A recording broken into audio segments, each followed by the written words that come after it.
Good morning guys! For today's video, samahan nyo ako ngayon mag-workout. Yan, palabas na tayo ng duty at maglalakad lang tayo papuntang Bayan Marikina. So kung magmomotor kasi tayo guys, may hirapan tayong maghanap ng parking, kaya mas magandang maglakad na lang. So ayan guys, nandito na tayo ngayon sa Unigym. Paakit na tayo guys. Sa mga nagtatanong dyan kung magkano bayad pag nag-workout, ayan guys, 550 pesos monthly. Per session nya 50 pesos lang guys. So yan, napakamura, kayang kaya. Bago tayo magbuhat guys, maglalag muna tayo rito. Dalawa yung lag sheet dyan guys. Yan, per session. At sa kabila naman monthly. So dito tayo sa per session guys, dahil hindi natin napiperfect ang isang linggo. Minsan twice lang tayo nagbubuhat, kaya sayang naman.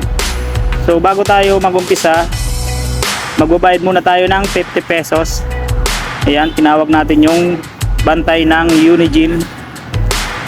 Ayan guys, yan pala yung bantay ng Unigym guys, si Arnold.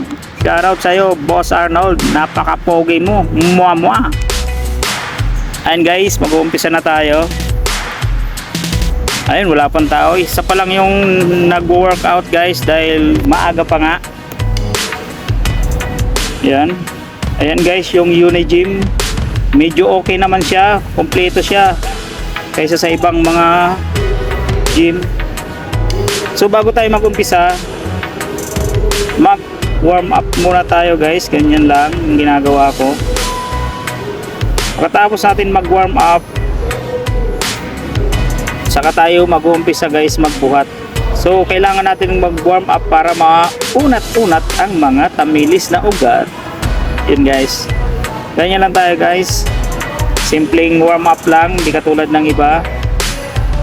Yan, let's go guys, umpisa na natin. Ang workout natin pala ngayon guys ay chest workout. So samahan nyo ko guys, let's go.